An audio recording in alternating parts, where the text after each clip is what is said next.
Hello there, everyone. Thank you so much for joining us this month for our Dementia-Friendly Nevada Distinguished Speaker Series. It is an absolute pleasure to have you all here. We have an extremely exciting session lined up today, our very first panel presentation and panel discussion within this Distinguished Speaker Series. So if you're here, you are in for a treat. My name is Casey Venturini, and I serve as director of the statewide Dementia Friendly Nevada Initiative. And I serve as assistant director of the DEAR program of the University of Nevada, Reno. But we serve as the institutional home base for Dementia Friendly Nevada, and we are the Dementia Friendly Nevada support team. And I'm joined here by my colleague, Bradlyn Weissert, who is another member of the Dementia Friendly Nevada support team. And then the third member of our team is Dr. Jennifer Carson, who is the director of the DEAR program. So that's our small but mighty group. And if you are not from Nevada, consider yourself an honorary Nevadan today. We aim to make these Distinguished Speakers series as meaningful for people outside of Nevada as for people who are Nevadans themselves. Our network of communities here in Nevada, we have 9 community groups all working to become more dementia friendly and inclusive. And we support those 9 communities in taking local action that's really driven by local needs and local capacity. And so each one of those communities is led by passionate volunteers at the local level, community group co-facilitators, and we aim to position this Distinguished Speaker Series as providing information that can be of use at the local level. And I can't think of anything that's more useful than the knowledge that we are going to curate today. And I'm so excited to introduce you to our 4 expert panelists. So just a couple of housekeeping notes before we jump right in.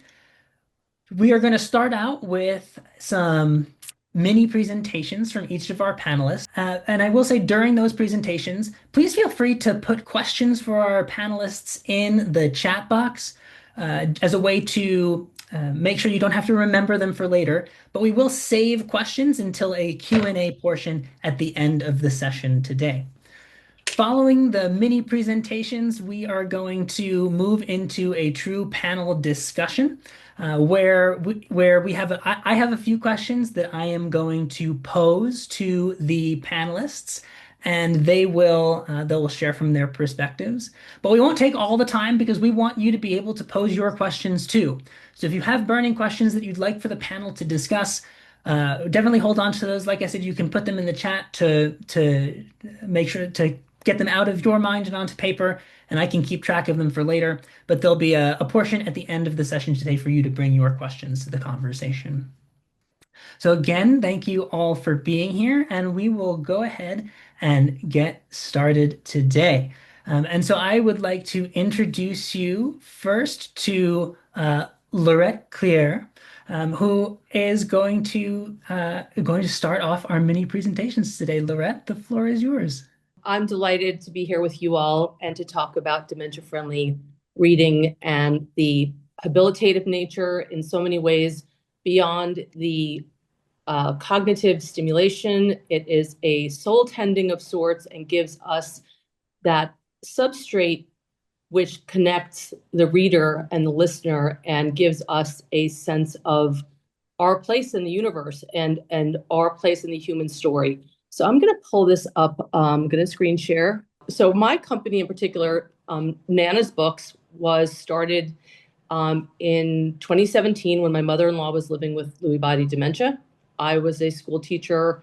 Years ago, I was a first grade teacher, and for many years, I set up literacy environments in urban and priority schools, and primarily for people they had a cognitive level that was developing, and their interest, let's say, were here, and at their current reading ability was here. So what I needed to do was take books that were high interest and modify them gently to make it so they could find success with those texts.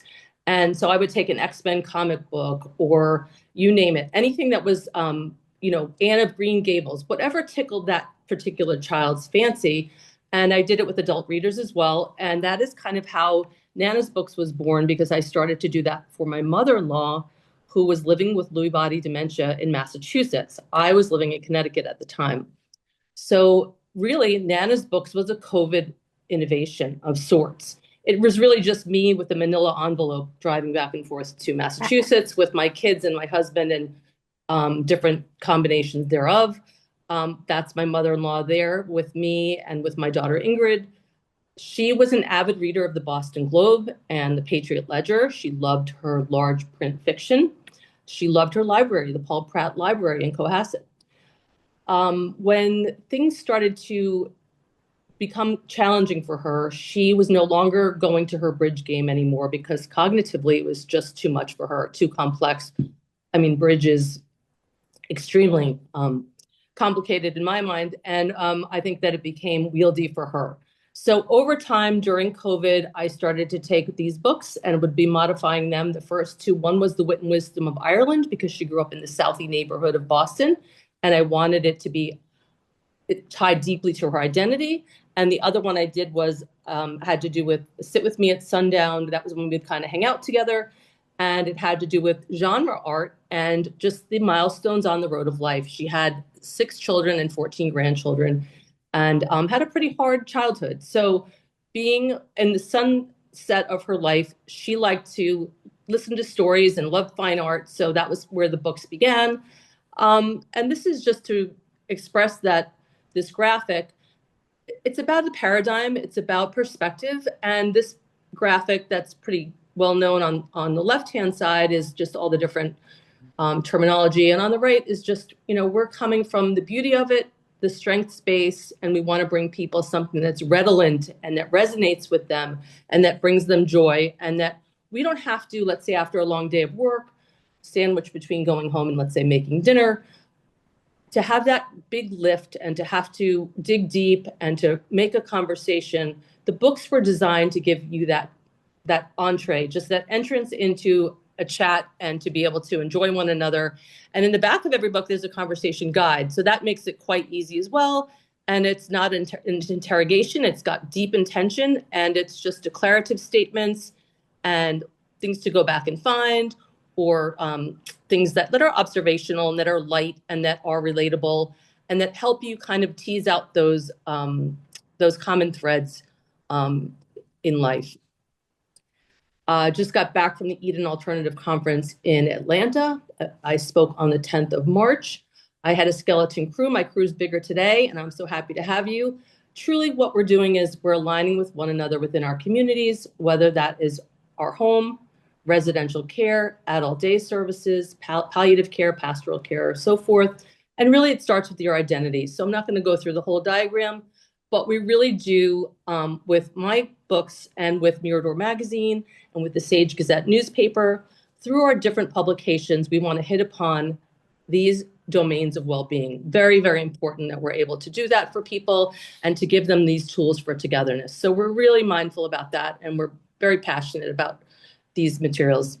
There's my friend Nikki Jardin from Port Townsend, Washington. Myself, I'm based in Connecticut, and those are just some logos of our publications, and just to give you a sense of how they appear in press. Nostalgia Works for me is a larger organization that I started, and it's all of the digital products, and Nana's Books is the print version of one of the engagements under the Nostalgia Works umbrella. I put this picture in. This is one of my dear friends, mentor. She is an advisor to Nana's Books from the beginning.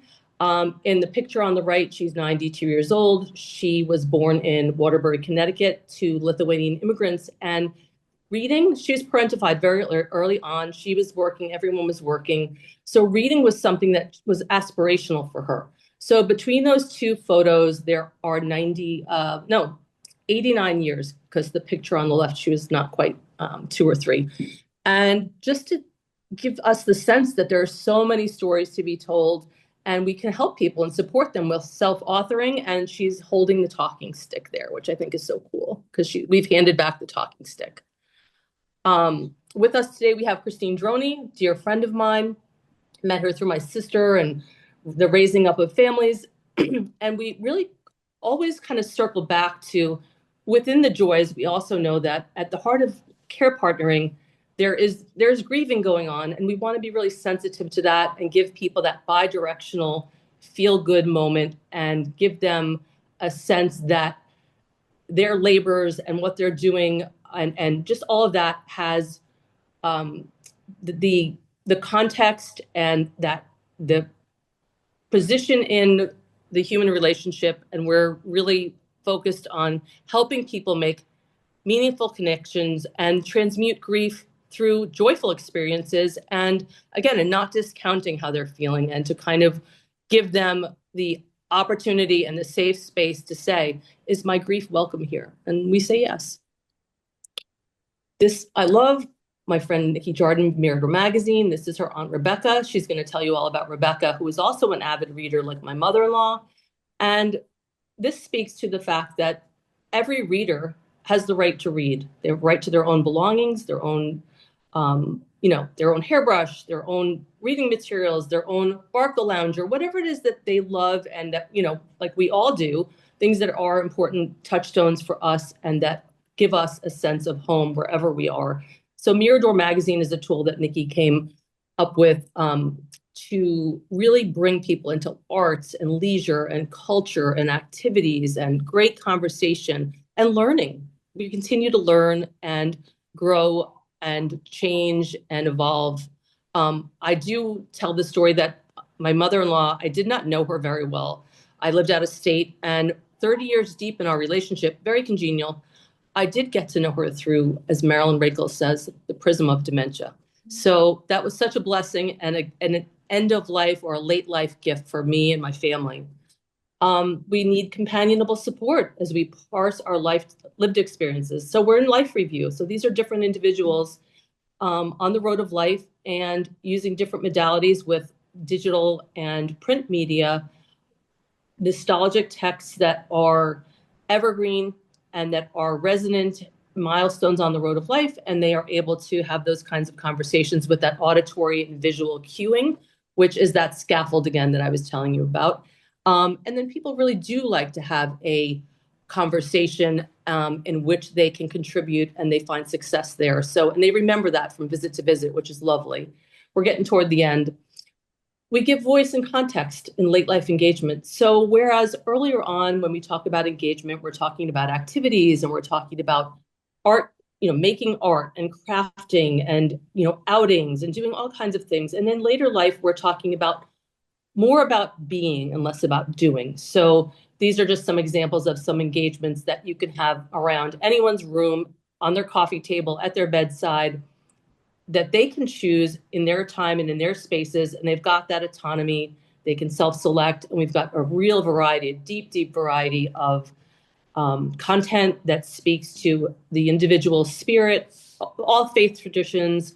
Nikki's with Mirador, so much depth in history and science and just you name it, culture and the arts, and people that are living with dementia who are out in the world doing wonderful things and that are contributing mightily. So love Mirador.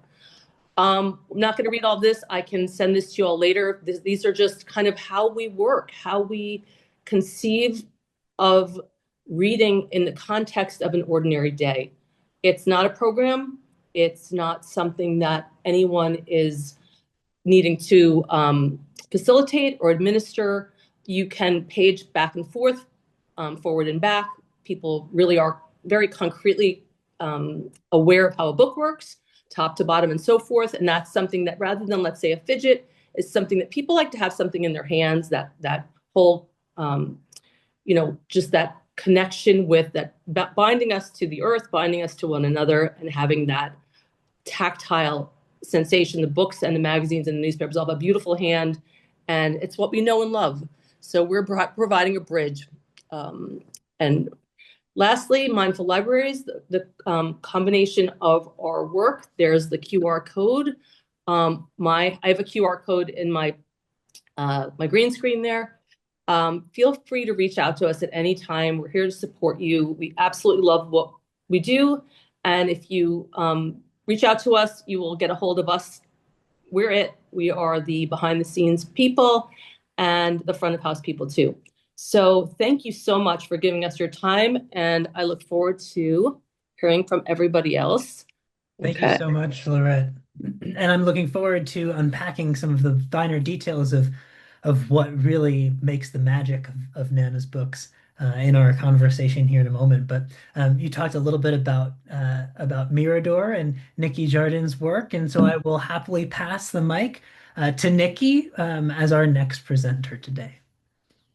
Thanks so much, Casey, and thanks, Lorette, for such kind words. I love how Lorette talks about this space and this genre of literature. She does such a good job of really encapsulating the philosophy behind this work. So yeah, I'll briefly talk a little bit about Mirador, and then we can get on with the conversation and listen to the other speakers. So yeah, my name is Nikki Jardin, and I created Mirador magazine. The work started back in 2019. Very similar to Lorette's story, I had an aunt, Rebecca, who was living with young onset Alzheimer's disease, and I was her primary family care partner.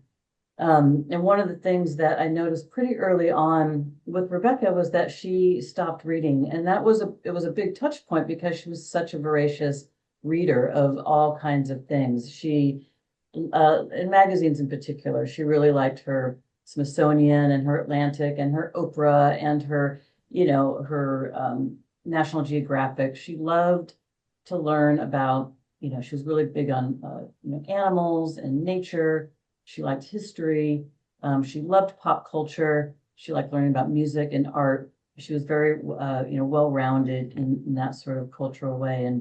And the reason I noticed that she wasn't reading as much is because she would kind of carry around, when she moved into residential care, she was insistent on her magazine subscriptions coming with her, but she wasn't engaging with them in the same way that she had, clipping articles, reading to me out of them, telling me something that she had learned.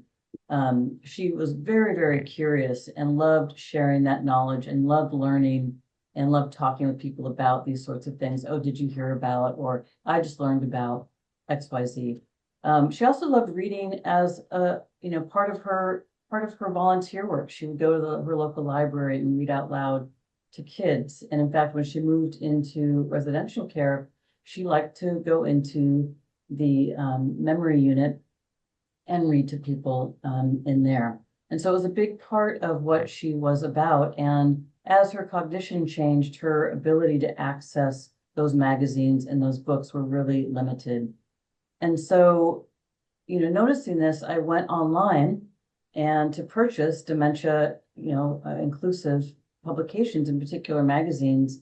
This would have been right around 2017, 2018. And I was really literally surprised to know that there wasn't really anything out there. It surprised me on a number of levels. One is that, at this point, there are millions of people living with cognitive change. And we offer lots of different types of materials for folks. Large print wasn't quite what she needed. And we can talk a little bit more about this, that sort of formatting in a bit. But what she really wanted was, were magazines. And so I had been fortunate in that I was a freelance writer for a long time, and I was a managing editor for a local newspaper, or excuse me, a new local magazine in Portland, Oregon, and had access to a fantastic graphic designer. And so I had an idea of how magazines work and how they're put together. And so it was a pretty natural fit to think about putting something together that could be accessible. And so along with myself, my graphic artist and my friend Tabe Fashe, who was, we were in a band together, and she did all of our graphics. And so, I gathered these folks, and I was like, how can we put together something that Rebecca might enjoy, but is also simple enough that she could read, but not so simple that it looked like, highlights or Ranger Rick. And I'm absolutely giving zero shade to those publications because I read highlights growing up. It's a fantastic publication, but I really wanted to make sure that what Rebecca was looking at was not deemed childish in any way. And so, over lots of work, and talking with people that worked in Rebecca's home, taking images and taking stories into her home, showing them to her and other residents. We've kind of over a year and a half, 18 months or so, put together the first issue of Mirador. And so one of the things that, over the years and meeting people, and meeting Lorette in particular, her and I talk all the time about this work. I mean, literally multiple times a week in some cases, because the work is so important as it evolves. And so like her work has evolved over the last few years, Mirador has evolved over the last few years as we learn more about certain ways of layout, certain touch points within the actual publication.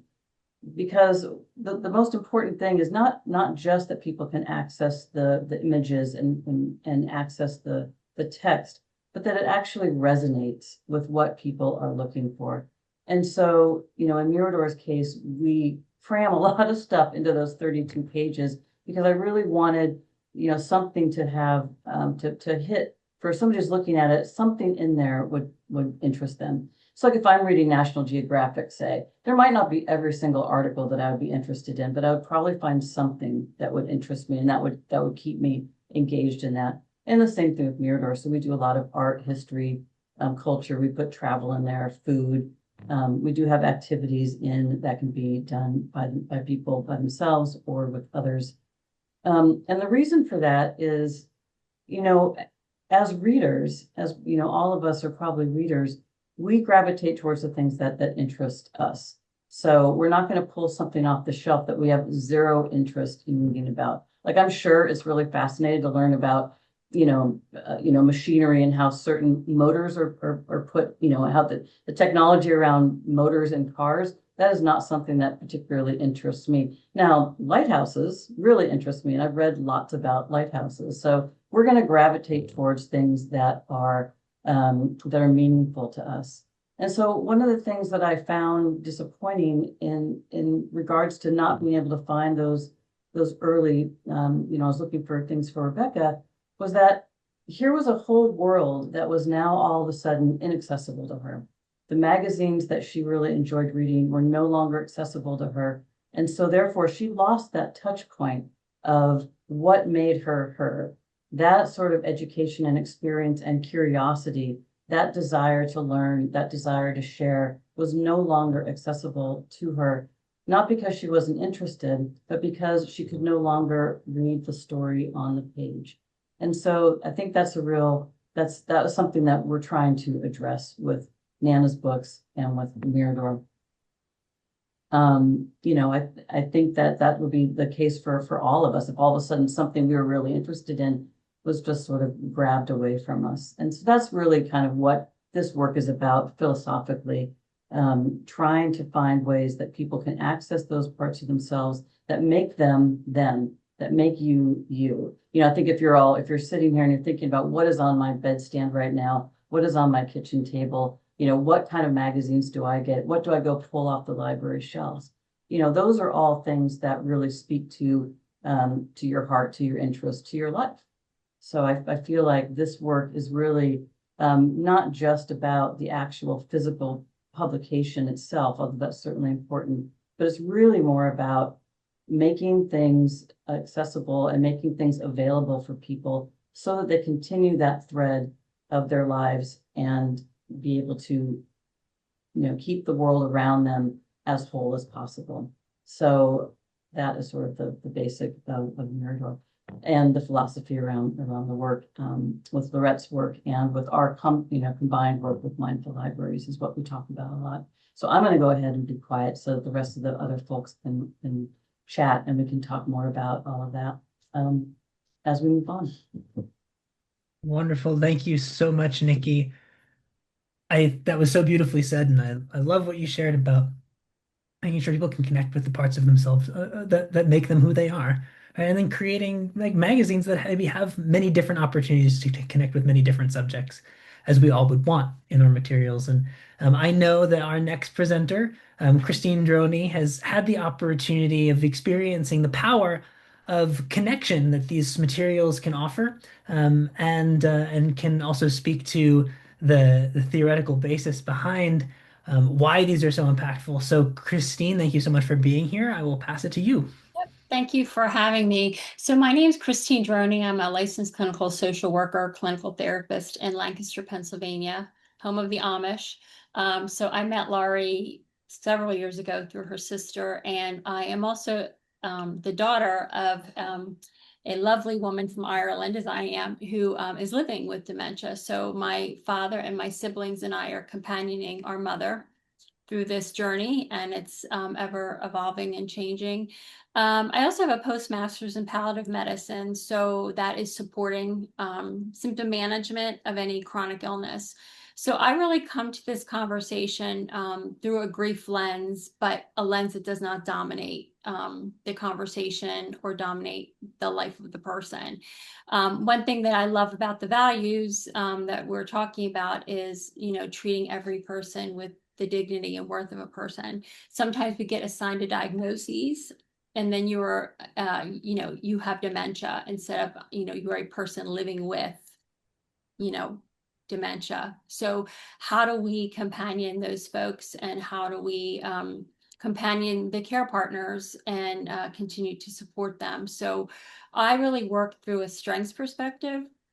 So I'm going to pull in whatever I can find, which is, there is not a lot out there. In fact, I have, Laurie's books are at my mother's house, and I also, tell various organizations and folks that I work with about what is out there, but it's very limited because I feel that there is a lot of disenfranchised disenfranchisedness and grief around dementia, and that it's a diagnosis and it's kind of, forgotten, I would say, in some ways. So I really look at it as how do we not only look at this as witnessing a decline, but how do we look at an ongoing reorientation and continued identity, in relationships, making meaning. And also, two things can be true at once. You can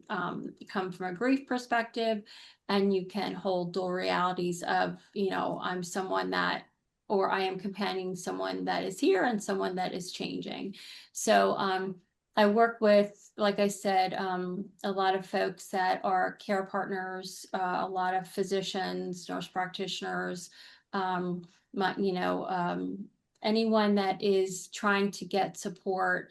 And in all reality, there is not much out there for clinicians. So it'd be very helpful from a clinical perspective if there was more literature, more opportunity for healthcare providers to partner with the dementia community to provide resources instead of just a diagnosis and you're kind of in it alone. So I think that when we're looking at it, that I was just thinking about the strength is in the adaptation, and that the families continue to show up, adjust, grow. And I know for my mom, we came here from Northern Ireland during the war, and my mom was a banker, and then she rose to be a bank president. So for my mom, her journey has been very much integrating her life story. And I spent a couple weeks compiling a book for her of photos and nostalgia and from my cousins. And actually, my brother gave it to her last night because my daughter just had a baby, so I wasn't able to be there. But, that's her life. And she deserves dignity and connection to her life and to us and to her memories. And, I think that, again, it's often a very disenfranchised community from my perspective. And from a clinical perspective, from a person perspective, from a family perspective, and certainly through literature, education like this, there's a lot of missed opportunities out there. And I would certainly hope that maybe some more funding, some more help would be really, really important to quality, to relationships, to reorientation, and to support.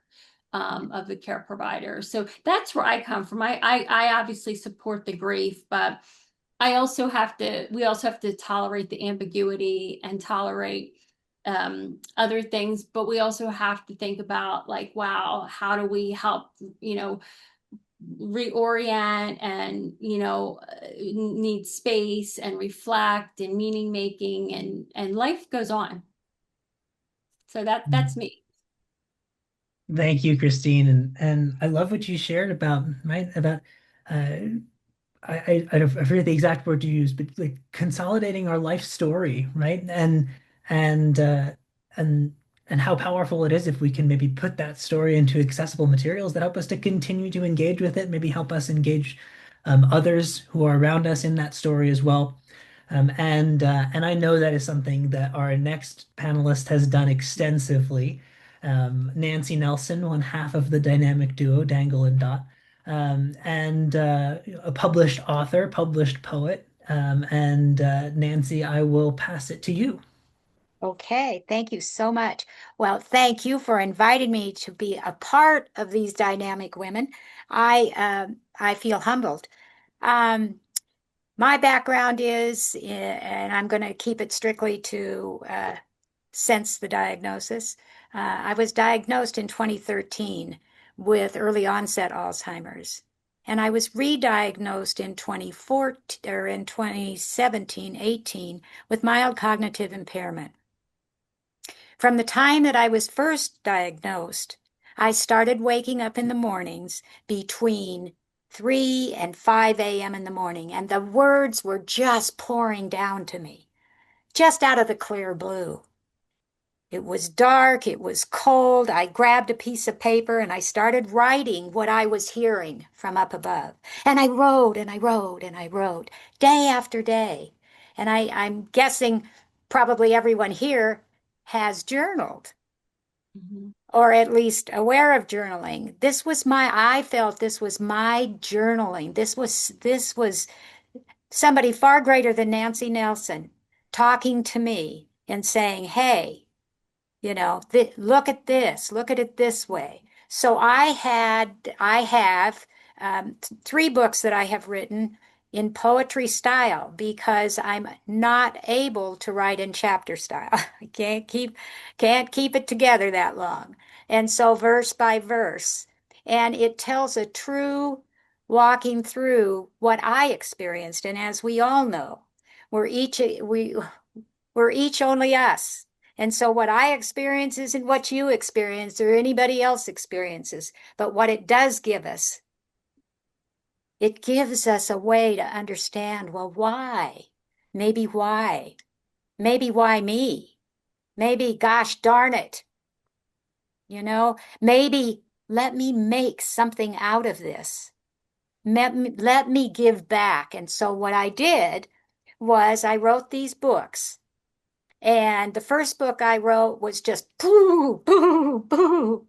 And it's Blue River Apple, an exploration of Alzheimer's through poetry.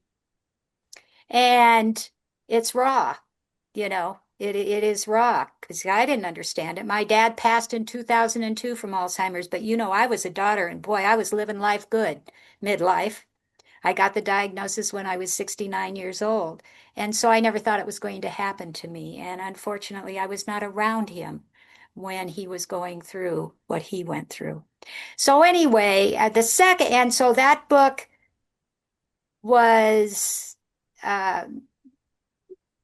different than the second book. The second book I decided, and I find that very interesting as I'm listening to you ladies speak, I decided that it should be in bigger font so that people that possibly were reading it would be able to understand it better or would be easier for them to read. I don't know if I found that people bought that book more than they bought the other book. I don't know about that. The third book was a book that I included with caregivers and what does a caregiver go through. And so it was 12 of their stories along with where I was in the third book. So I share that with you because I'm in awe of you, and I'm just this person that is getting these messages and writing down these these things and have learned that my blessings are that I can write for people. They listen, they get it, as much as people can get it if they're just reading it for the first time. And that makes my life easier. So as I make their life easier, my life gets easier if we take away from ourselves. So um, I have branched out a little bit. I'm in the process of writing a children's book because I believe there maybe isn't enough of those out there. And so I'm really at a different vantage point than all of you. Um, I'm techie challenged. There's some things that I just work so hard. It takes me 6 hours to do something that you might do in an hour. It's just like crazy. But I care that people can get the word from someone that really, we want them to know, to make the life easier for them. And um, I think it is through words, and I'm not exactly sure, uh, you know, what words resonate and what words don't. I can simply tell it from one-sided, and then until my youngest daughter got brain surgery, and then I became a caregiver for her, and the TBI reacted very much like dementia reacts. So when she would speak badly or loudly or disruptive or disrespectful. I had never heard that from my daughter's lips. And I thought, wow, this really makes me aggravated, you know? And so it gave me a whole different perspective. So I think what we write is probably what we encounter during our own lifetime. And I'm fortunate because I love the writing. I'd like to just stop everything else and just do the writing. Um, so I am going to give back the time that's left here, unless someone has a question or something that they'd like to ask. I think I don't know what else of value that I can give from my perspective. Well, Nancy, thank you so much. And I will actually use a couple minutes of your time to share Okay. something that Nancy, that you helped us with, and I think helps to demonstrate the fullness of your experience, which is that Nancy served as one of 6 people living with dementia who co-authored a resource called the Dementia Self-Management Guidebook. And this is a resource that's freely available via the Dear Program website if you want to download it. But it is the print copy, like every single component of this. And when I say every single component, I mean it. The size of the font, each individual image, the thickness of the pages, the exact colors used, the wayfinding strategies throughout this resource, everything was developed in partnership with our 6 advisors who are living with dementia. Of course, I'm only turning to the blank pages, the least interesting ones. But what I love about this resource is it demonstrates the culmination of hours and hours and hours of thought and dedication, thinking about the precise design elements and the precise content elements that would best create a resource that people living with dementia would find meaningful and accessible. And so that actually leads us, I think, perfectly into the first question that I'd like to pose to you 4 wonderful human beings. I mean, that is about design and content of dementia-inclusive materials. Really, what does dementia-inclusive reading materials, dementia-inclusive literature mean? So what design or storytelling approaches help reading materials foster that connection that we talked about and that shared identity that we talked about between people living with dementia and care partners? How can what supports these materials in serving in that connective capacity? Yeah, you know what comes to mind when you say that, and what I was thinking when you were showing that book. You I had an occasion. I've handed the book out to many, many people, and one of the things that I have gathered from what we all decided was I hear I like best about the book that it is easy to open. However, it doesn't flip-flop. The cover of it is hard enough so that um, so that that it's solid when nothing else in your life might be solid. That cover is solid, and you can turn it to the page. Isn't it funny? It's real. I think that's funny.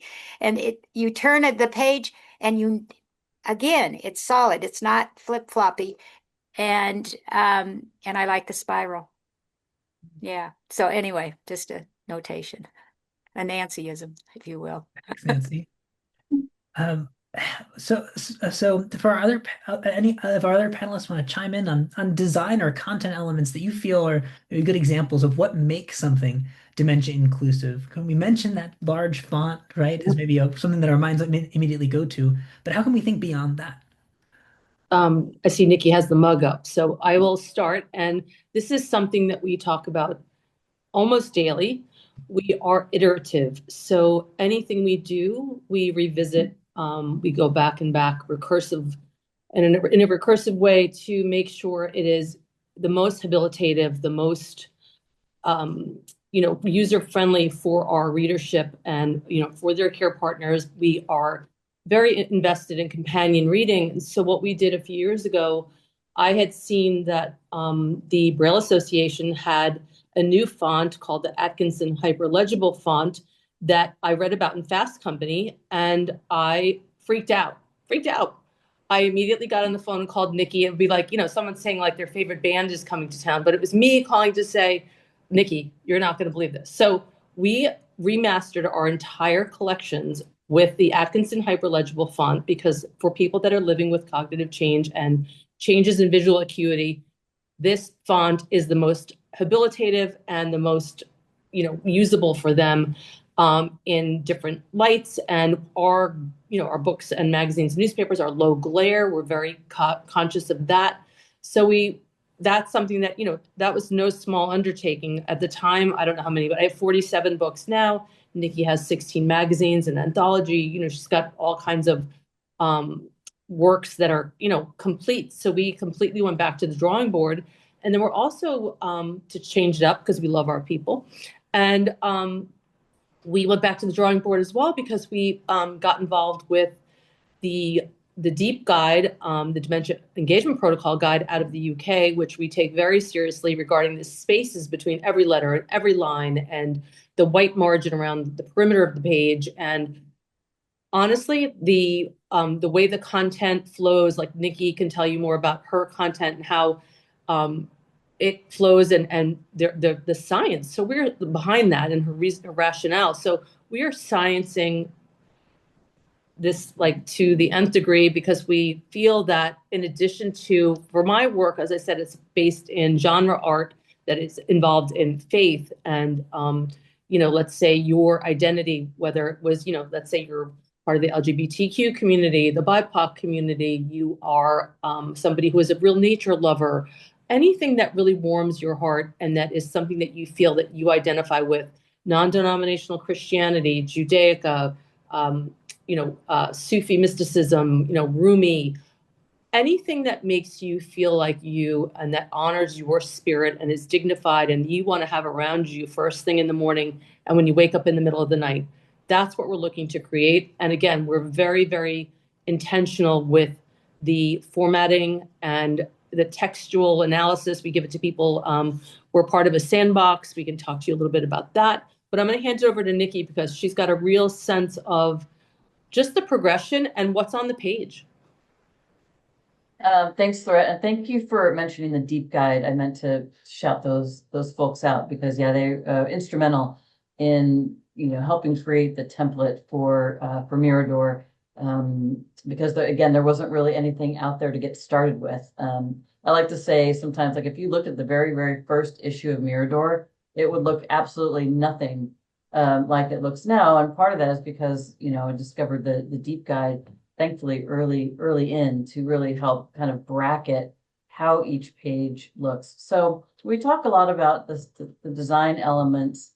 And so in some cases, so I'm just going to hold, a couple of pages up. So, we really work on, if you're looking at something, so probably the biggest, this all stuff always is difficult to read with that and things. So here's a page of ours. And so you'll see like you've got like an image on one side and text on the other. All of our stories are anywhere from, short little 50-word chunks up to about 250 words. So there's nothing longer than that. All of our stories are either on one page or on a double page spread. So there's no flipping through to try to find something at the other end of the magazine.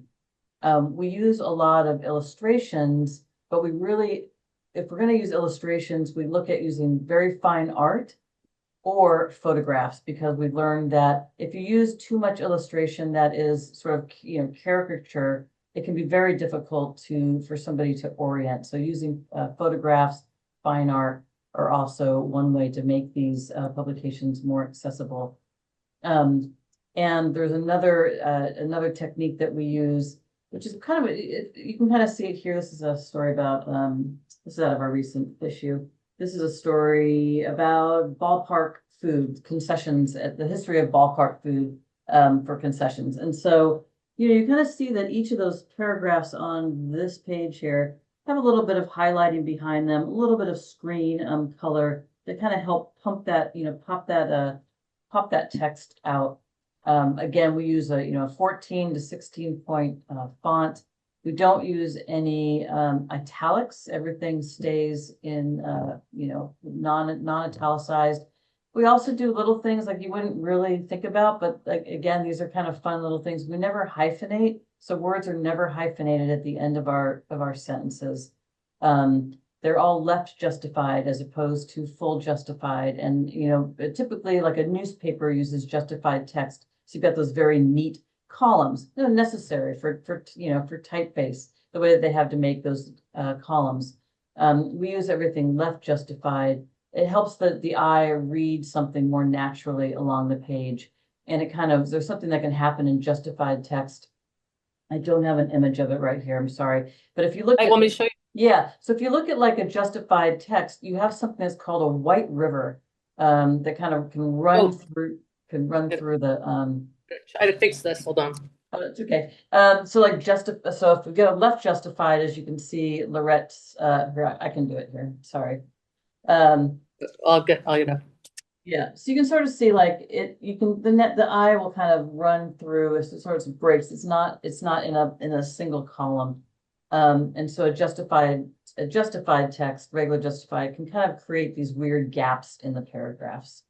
So those are just sort of like a little bit of design techniques that we use in every way to try to make each page as easily accessible as possible. The other big thing that Lorette and I don't do, much to the detriment of our pocketbooks, is we don't have any advertising in our publications. So there is, if you're going to read a story about ballpark food, that's all it's going to be on the page. You're not going to see a big ad for, I'm going to say XYZ hot dogs, on the page.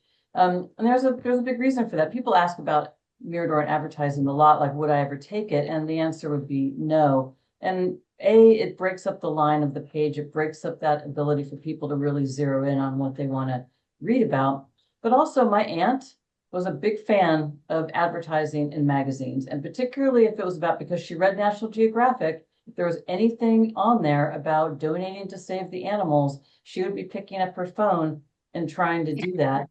At some point, she was no longer able to pick up her phone and try to do that, which would lead to a rabbit hole, which would lead to frustration, which would lead to her, not engaging with that magazine anymore. And so that is another reason. So one is a design element, and two, we just don't want our readers to be distracted in a way that they can't fulfill the need that they would like to do. So those are some of the design elements that we use. We also both use very, very thick paper. So our paper is also thick to encourage multiple use.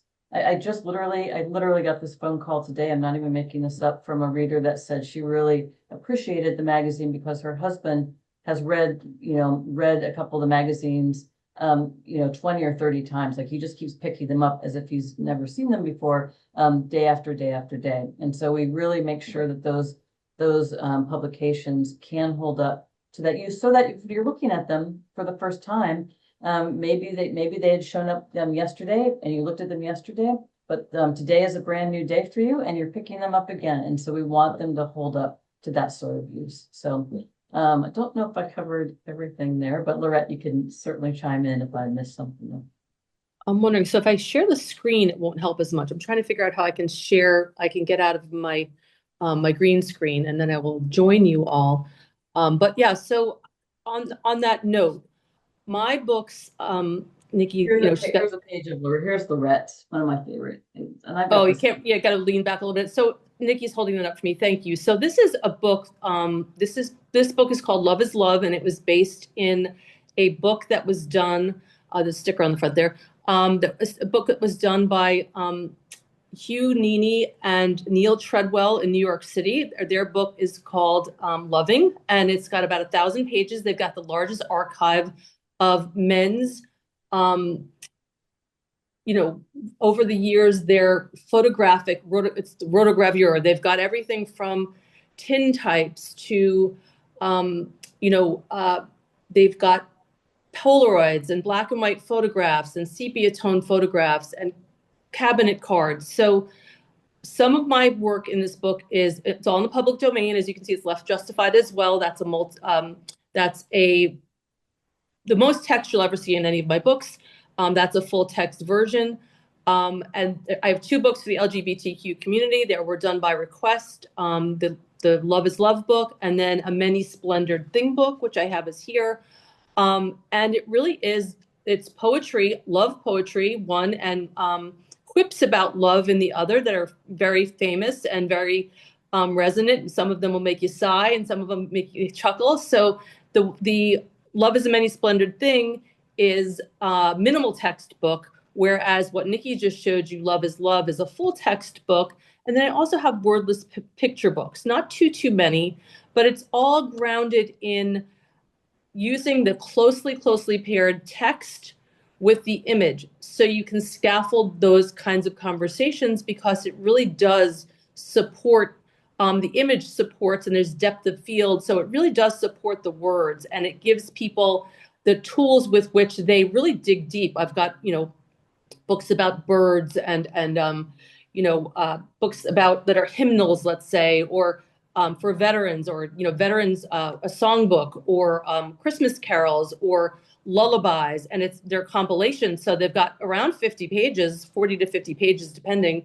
And it's something that Nikki was saying before that people revisit constantly, and it's evergreen. So you've got those books. I've got books about haiku that people really like in the spring because you've got your cherry blossoms that we're having here now at this time of year. So it really does wend your way and help you to, it works you into a conversation. And so here's my claim to fame, and I don't have many, but here's the one. Here's my superpower. I can get you from not knowing me and I don't know you to chicken fried steak in under 5 minutes, and I'll tell you how.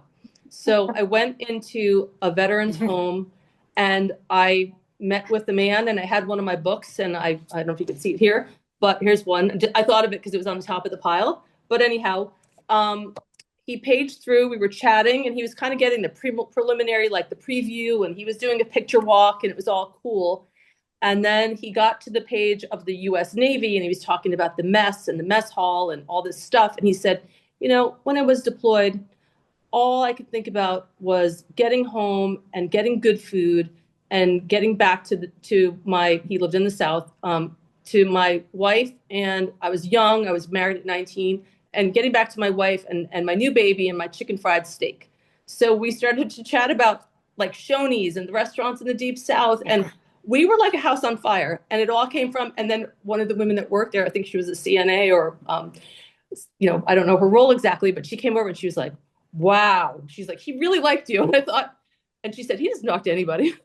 So that's the tool, that's the goal. And it's to give people, if they like their rosary in the morning, if they like their evening prayer, it doesn't matter what their faith tradition is, it's something that is, that gives them the visual cue into what what their community and their spirit. And it's Mhm. really just to give people a conversation that's not around ADLs and, when did ortho come this morning, and did you have your meds, and mom, what was the breakfast, and do you have any laundry? I'm going to gather up some laundry. It's none of those conversations. It's conversations about deep, great things. And there's that intimacy again, because it puts you in that place.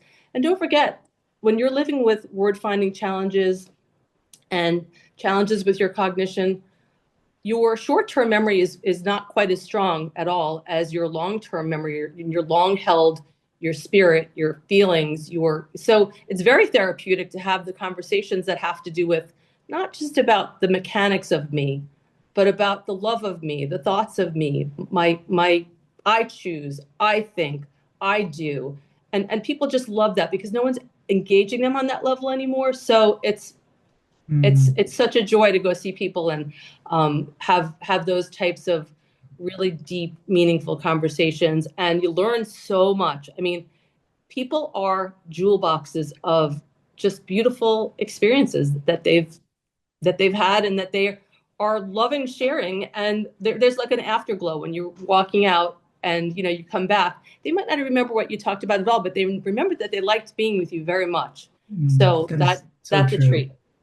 That is so true, Laura. And Yeah. and so, wow, I've learned so much about the sort of some of the nitty-gritty, like physical considerations, layout considerations that might be important, and also about the power of just the right content in kind of opening up that world that then can be experienced between maybe somebody living with cognitive changes and somebody who is around them with their family member or a professional care partner. And I actually would love to turn it to Christine, um, because especially given your professional expertise, I wonder. Oh, actually, I want to go to this one.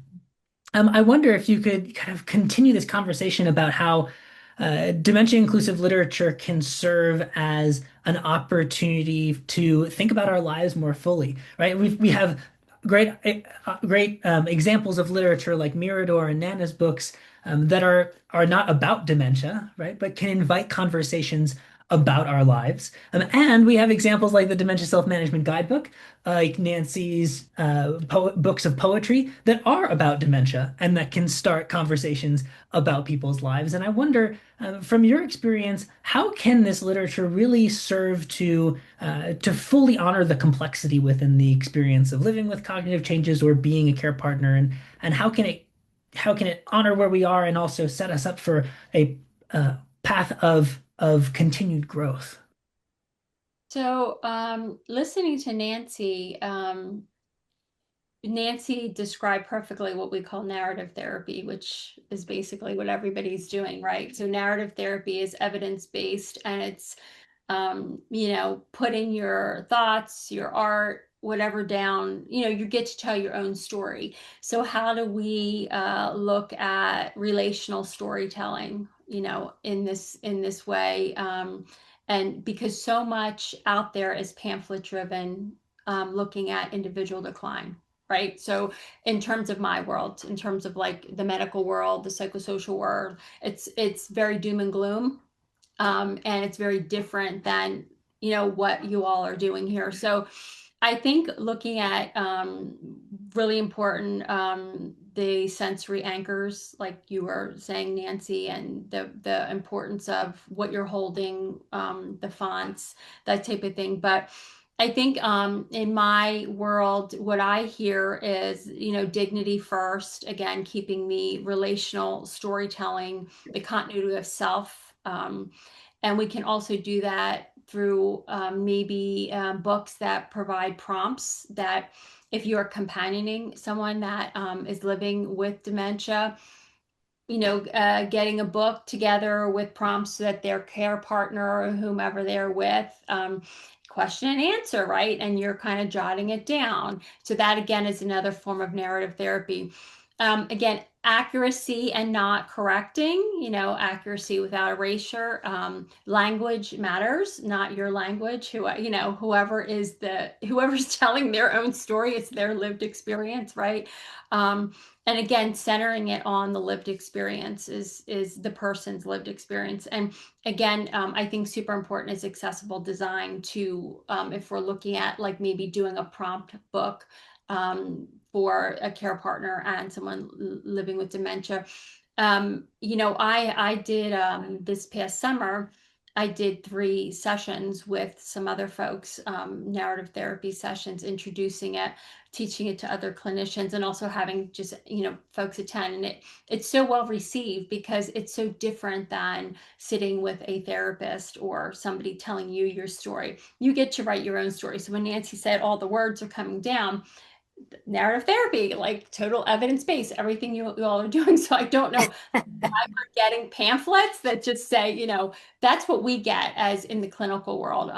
So you have to, I would say, really advocate with your wherever your communities are, wherever you're, again, funding through your healthcare providers. Like, people need to advocate. You're all reluctant experts in this community, and you have to advocate like this is what we need. And the louder you kind of advocate, hopefully the more you are heard.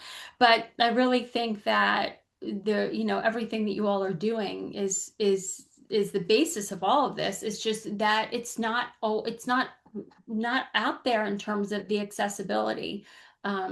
But it's evidence-based, right? It's what we're supposed to be providing, but yet it's not accessible to everyone, if that makes sense. Absolutely. And I think it demonstrates how I love what you say is that people's language is their own, their stories are their own. And sometimes evidence-based may be what works for us, generally, but maybe that doesn't work very well for any one person. And creating those opportunities for personalization, right? Questions that can help can open conversation and personalize material in a way that really grounds it in someone's own life. I love what you shared there, Christine. Thank you so much. Um, Can I add something yeah, really absolutely. quickly? Christine, thank you so much for that.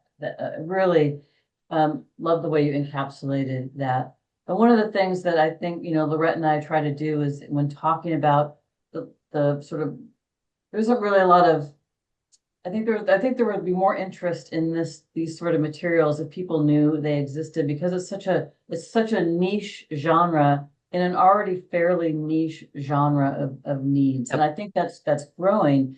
But when we talk about different sorts of resources for people, it is really, I really do appreciate, Casey, you having us on to mention that these are also really valuable resources to have. And the more that people talk about them and, ask for these sorts of things like at their libraries or within, resident care and just having these sorts of conversation is really helpful. I think one of the things I talk about a lot, Lorette has heard me say this over and over again. We both started working on this back in 2017, 2018. The first Mirador came out in 2021. It's 2026, and there are still really a literal handful of people doing this type of work. And I feel like having more literature available to this community, and not just the dementia care community, because we're also talking about people living with cognitive change across different spectrums, and just and aging and in the elder space. Or I have readers that have also, they may have autoimmune issues, and so reading long text also becomes challenging. So I think just making more literature of this type accessible in general would be really great to see in all spaces. And so I just wanted to chime in into that, and thank you for allowing us to talk about this. Yeah, I echo those sentiments completely. And Christine, when you were living in New Jersey, you were neighbor with my sister, and Christine and I actually bonded over the past few years over these books and over her using them in her practice. So that was kind of how we got to know one another and just really got very deep into conversation. We'll just call each other, and we'll sometimes be on the phone for quite some time. And I don't want to tell you how long, but very long. And we're like doing our entire house and finishing everything, but we're really going through all of these things. We're talking about her family, my family, milestones, births, passings, and all those things. So, Christine, if you could speak concretely to the experiences of using the books. I don't know if you have Mirror Doors, but I know that you have the Nana's books and lots of different ones that you've actually gone on, and I was so appreciative that gone on to purchase yourself and give out to other people and talk about on your socials. So would you kind of speak a little bit to these adaptive texts and what we're doing and give us your clinical 2 cents? Well, I think that it goes back to like where we were just talking about in the medical world or in the world of payments or in the world of institutions. It's all about the money and what do we get and so this is evidence-based. Like this Right. is the standard of care. However, it is not widely available or widely known. And I think I go back to being a reluctant expert in whatever you are dealing with. You are the expert and you have to really advocate for what you want with with wherever you are residing, whether it be through your communities, through your legislators. I have made 400 and some visits to Congress and Senate, on advocating for things. And so I think that the louder you advocate in a way that is positive, right? And the more that the consumer says, you know what, like my expectations, like I don't even want them higher. I want them to be the standard of care. Like a pamphlet is not the standard of care. So I think when, it is all about, so I'm from Ireland. If you go to Ireland, to Belfast, my aunt was in a beautiful care facility, and it was stunning, beautiful, sensory oriented. They had so many of things available to them, and of course, it's national health care, which is a whole different story. But I think that when you are asking for these the books or these opportunities, you are everything in the world of medicine is evidence-based. You are evidence-based. And I think that the more people, say like, the sensory piece is there, the font piece, you are way ahead of your time. Like you guys are, everybody else is way behind you. Like people should be where you are. They're not meeting you even where people are. And that's the problem. Like it should not be where you get stapled together little, thingy majigger of this is what it is. And I think when we look at the standard of care, and that's where access comes, and people do not have access to your products and your works, and you are delivering the standard of care where most places are not, and even CMS, right? Like it is a standard of care, and so I think that we need to have informed consumers, and informed consumers can use their voices and say, this is my expectation. I don't expect here. I expect the minimal. You guys are the standard of care. Yeah, That's my point.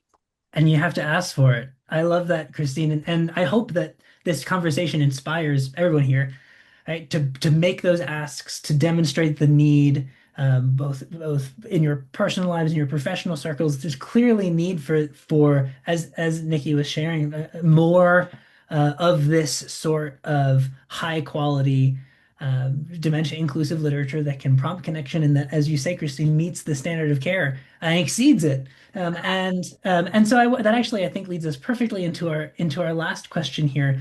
And I'd love to start with Nancy, because Nancy, as someone who's living with cognitive changes yourself, and as someone who has really intentionally created dementia inclusive materials, reading materials, dementia inclusive literature. I wonder, what would you say, like maybe if you wouldn't mind talking about the values and the principles that helped guide your work as an author and as a poet, and how you would encourage maybe other authors and organizations who are picking up this charge and wanting to make this sort of literature, how might you counsel them in thinking about their values and principles and approaches to take toward this work? I think that I have found in my small touch of the availability for people to get the materials that they need and want that are substantial and not just and not just. So I I have found personally that when I speak, and this is before Dangle and Dot, when I spoke, I sold lots of books because people were there. They saw what I was saying. They could identify with the fact that, and I hope that's what people identify with, is the fact that I'm really coming from the heart. My whole life is out there, right? And not all of it shines. So um, I think I think you're right when you say it's not available. I think you're right when it doesn't sell as much. People don't make as much money doing what we're doing. I mean, it's you know, uh, we should have our books in doctors' waiting rooms. There should be no. You couldn't find something like what any one of you have done. I for the first time before talking um, with the other day, Mirador, and Nikki. And I read through the magazine. I didn't feel it because I was reading it online, and I thought, gosh, this is exactly what people like me need. Individual, short. And I had written here today to talk about the font, uh, special to dementia people, to because I'd heard about it a long time ago, and it's one of those things you're always going to do, and I just never have. Um, but I did, so I think it's a, are we hitting the right people? Are the right people even seeing? You need to go to a physician's conference or something, right? And talk to people who have the way to share the information if they will. Yeah. I We're trying to do that. That's something that's really challenging. We're content creators, but not in the sense of, social media content. We're really foraging. We're going back into the canon of, in my case, British and American literature and things that are very familiar and very resonant, and the artwork. And Nikki's doing the same with, finding, current artists and creators and scientists and historians and people that, everything from maple sugaring to, you name it, follies, which are different types of castles and structures that, there's a common thread, which is that they're whimsical and that they're beautiful in their own right. And they're just such a wide variety of them. Christine, I think what we're trying to say, and from your perspective in a clinical, you said that people need them and people need to have better access to them. What has been your experience as the daughter of somebody living with dementia, your mom, your mother, and you said possibly your dad, a little bit of MCI. How have your parents received the books and the materials, and how are you finding it? I know you use the books in clinic a little bit. Yeah, so the only material they have received, and you have to understand, they live near Philadelphia, so they have University of Pennsylvania Hospital, they have Jeffrey, I mean, they have huge university centers. The only help they have received is from you. You know what I mean? When I get books from Lorette. So it's been wonderful because my mom particularly, the Irish book and the dolls, like it for her, I mean, she has received all of them really well. And what it does is it allows her to continue a conversation, right? It also helps where my mother is right now, it de-escalates some things with her. So it's very calming for my mother. again, she's able, because the books are larger, the font is larger, she's able to hold them. And it also gives her back her dignity, where she is actually utilizing something herself, right? And, reading it because she can see it and bringing back laughter and things like that. So again, if we go to the dignity and worth of a person, which is a standard of care, if we go to we need it. This is like, so think about, PT, physical therapy. This is neuro PT. This is where we're utilizing neuroplasticity of the brain, we're stretching, so these are all things that should be available. And so by having them available at my parents' home and being, giving them to, so, we've used your books with Parkinson's patients, as well. So I'm saying, when people don't know they're available, and they are available and they're wonderful, I really come from the lens of like, everything has to be evidence-based. It's just how medicine goes. It's just how it goes. But I think the consumer has to advocate. So, and we are working with very large, well-known hospital systems that are university researchers, and I'm the one that had to get them. That's what I can say. And I'm the one in Lancaster that gets them for the folks I work with. So that's what so I think the consumer has to be, not even a savvy consumer. You are paying for something with your healthcare dollars. And you have to be consumers of healthcare, and you have to say, this is for my biopsychosocial needs, which is super important to my healthcare and that of my family member. This is a must. Yeah, and I love what Nancy shared. Yeah. Yeah. Yeah, and I love what Nancy Sorry shared for my earlier. passion, but I get really passionate. No, we should be passionate about this. And I'm talking about the authenticity, the lived experience, goes a long way too in helping those materials speak for themselves. I mean, Nancy, it's great that you were able to tour with your books, right? But that authenticity bleeds through into your materials. And so I know from my perspective, one of the things that I love about one of the things that I would love to see personally is, in addition to more dementia inclusive literature, I'd like to see more dementia inclusive literature that's co-written with people living with dementia, right? Or written exclusively by people living with dementia, that helps to not only bring some of that lived experience in, but also have the non-dementia specific content be informed by an author and created, by someone who intimately knows from that lived experience what's going to be the most resonant. I love that word that you used, Lorette, is like resonant. Yeah, Nancy, I'll give you the last word, and then I want to transition to audience Q&A here to make sure that we don't miss the Okay, opportunity to. absolutely. I was just quickly going to say, I don't know what I was quickly going to say. Well, I've proved my case. Okay, go ahead. I don't remember what I was going Oh, to well, say. if you do remember, please no, please just It was jump on in. important at the time. Okay. Can I Um, can I add really quick to that? That one sure. of the things that I've really enjoyed seeing in the space over the last couple of years is more writing of people living with dementia. So there's more memoirs out there, more guides, Casey, that you are championing there at DFNV. And just I love seeing all that. So encouraging that as well, really helping people, bring in that advocacy and that agency is also really important, not only just for people in general, but for people with lived experience to see that there are people that are living well, that are not hiding in the shadows, that are out there with their stories. And so, yes, thank you for bringing that up, appreciate it.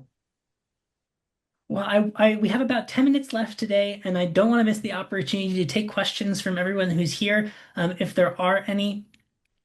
So please feel free, if you have a question, go ahead. You can come off mute and share your question if you're comfortable doing so, or you can put a question in the chat too. I'll be sure to keep my eye there. I didn't see any specific questions come up through the course of our session today. I have a question from Nicolette about Atkinson Hyperlegible or information about Atkinson Hyperlegible is available on Canva, which is great to hear. That was a great resource. Any questions for Lorette, for Nikki, for Christine, for Nancy that came up during today's conversation?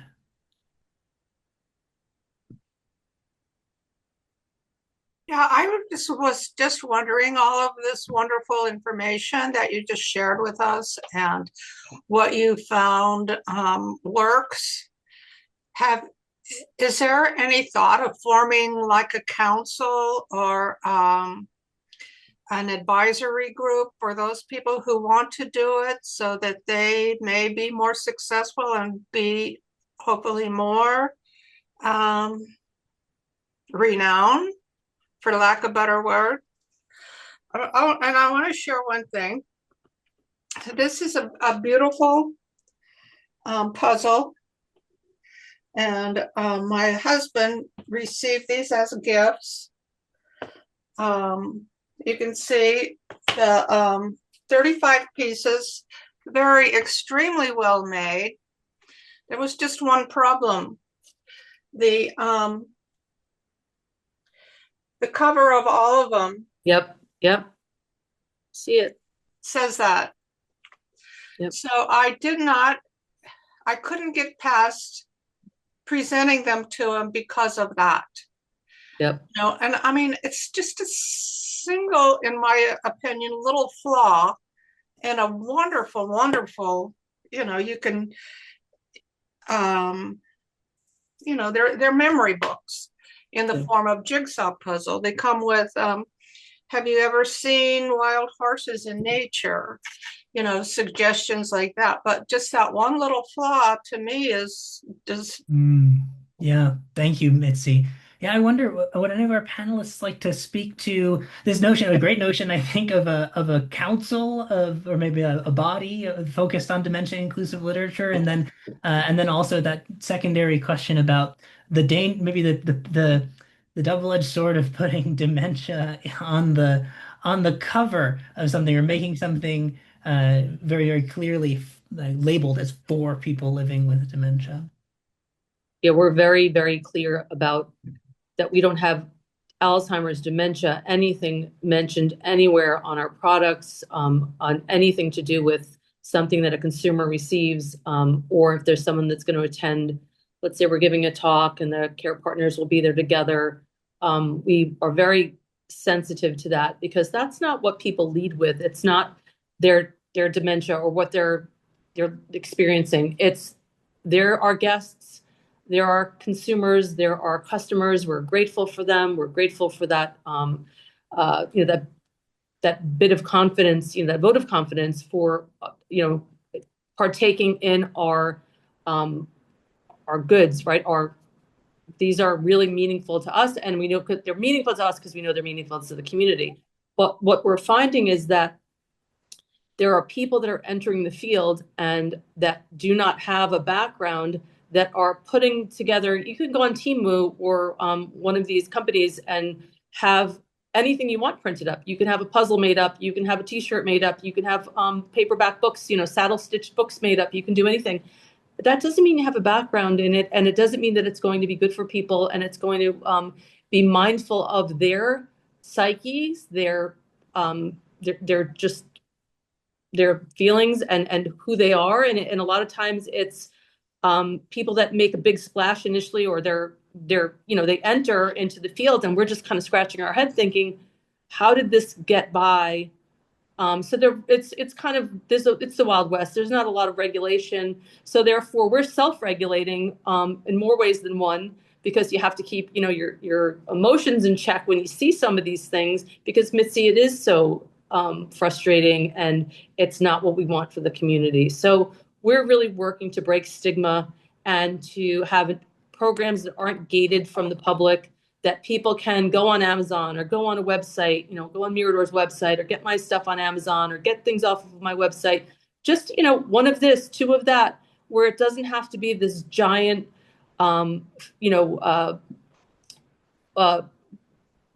purchase that goes through a purchasing agent and all kinds of red tape. And people need good materials now. And that's what we're seeking to provide. And again, financially, it is to our detriment, but we really believe that people need great materials and not cast-offs that are, old magazines or old People magazine or old, books that are, let's say, in old fedors, like for Barcelona from like 2012. Like, we can do better. We have to do Mhm. better. Yeah. Well, and I love what you were sharing there too, Laura, about like we don't want to create unnecessary gates. Right. That's why this is not about dementia specific literature. This is about dementia inclusive literature, right? How can we create material that is for everyone that helps to I forget who said it earlier, but so well said that helps to meet people where they're at, that serves someone's needs, regardless of who that person is. And that's a much harder task, but a much more powerful product creation when we can achieve it. I wonder, Christine, Nikki, Nancy, would either of you like to share about your thoughts on the idea of a council, Dementia Inclusive Literature Council? Yeah, Christine. So, I mean, most large, hospitals, university hospitals, they have consumer boards, things like that. And again, I go back to the consumer to say, I would like a seat on that, I would like to represent whatever, and I would like a seat at the table because those consumers are heard in those when we're dealing with healthcare systems. So, again, when we don't want the monetization for monetization. We want quality products, that are actually specific to and are worthy of and are helpful and, actually help, folks. And so I think that's the other piece where the consumers get to have a seat at the table. So I think a lot of people don't understand that there are these opportunities. So yeah, I mean, start your own national council. Like grassroots, Here, everything here. starts from a grassroots. I love I it. mean, it's such a fun idea. Certainly it would be a really interesting exercise. Obviously, I know Lorette would agree that we would want to have at the head of that table people living with to help. And I know that so this is part of what Deep and Innovations for Dementia are doing in the UK. They have this work going there. Did such great work over in the UK, and so it'd be fun to be part of that. Mhm. Yeah, we're helpful. We're hopeful and grateful for any support that we have on that score. We're really, any clinicians out there like Christine that believe in what we're doing and that have a deep understanding of the community and that dignity and just the habilitative piece. We encourage you to reach out to us because we really, we need that because we're not promoters, we're not marketers, we're really involved in the heart of this. So we welcome you. Let us know. Collaborators. You're collaborators. We're looking for collaborators, right? Yeah. Well, I will make sure to share the best contact information for all of you, along with the recording of this session on the Dementia Friendly Nevada website. We're nearing our end here today. We have just another minute before the bottom of the hour. What I'd love to do is actually, first of all, I'd like to thank everyone here. Thank you, Laurette. Thank you, Nikki. Thank you, Christine. Thank you, Nancy, for coming and sharing your expertise, for coming and sharing yourselves, for doing the work that you do. You are inspirations, you are models, and I hope I will add you are all collaborators in this work. I look forward to continuing to work with each of you as we work toward the future that we've discussed here together. But I would love to, Nancy, I'm going to put you on the spot. I'm sorry, but I would love to as the summary of this conversation, based on all we've talked about today, from your perspective as someone who is living, who's walking the walk of cognitive changes, I wonder if there are any final words you'd like to leave us with. Well, I think that I'm delighted to have been part of this. Let me just reiterate that. And I think that the problem is not within the people here. The problem is with getting people to understand where we're at and what we need, which is help. I said, well, Nancy, why don't you, hold your hand up here for someone that wants and can do uh, I don't know, whatever it is to get more people interested or our products out. I work so hard to do what I'm just doing right now. And I know that sounds flimsy. I'm sorry. But I'm like the others. It's just, I think though, we're going to find somebody that can do it. And maybe it takes another meeting and, always willing for that. Um, uh, Thank you very much for allowing me. I hope I have another opportunity to speak to everyone on the panel here. And thank you for providing the time. Well, and it takes a I village, appreciate you. right? It does. It takes Does. the more, and I know that Nancy, that you serve as an inspiration to people who are experts of lived experience, to inspire them to lend their voice to these sorts of Right, conversations as right. well. So And thank you. it isn't that you don't want to, it's that I don't know how to put another thing in my crazy world. Mm. Well, we'll navigate it together. I'm Oh, I know so we great, so will. grateful for your partnership. Yes. All of you, thank you all. Our panelists here today. Uh, and I so look forward to watching this session again, and benefiting from the wisdom and experience a second time, maybe even a third time. Again, this will be posted on the Dementia Friendly Nevada website for everyone to watch here again in the next couple weeks. So if you know somebody who missed this session, you can point them there. And I want to thank everyone who joined us for this session. Thank you for spending an hour and a half with us, especially if you're not from Nevada. Thank you for being an honorary Nevadan today. I'm really delighted that next month we will have our next month's Dementia Friendly Nevada Distinguished Speaker Series will be exploring the experience of young care partnership. And an organization called Lorenzo's House will be joining us to talk about the work that they do. Uh, Very much program and advocacy work alongside people living with younger onset dementia and young care partners, as a way to add fullness to these conversations about dementia that we have here in this space. So don't miss the opportunity to join us for that session. It'll be I want to say I'm not going to give you the wrong date. It is Monday, May 11th. Again, 1 to 2:30 p.m. Pacific.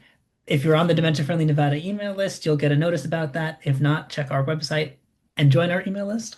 And again, thank you all for being here. I appreciate each and every one of you. Thank you, panelists, and I hope you have an excellent rest of your day today.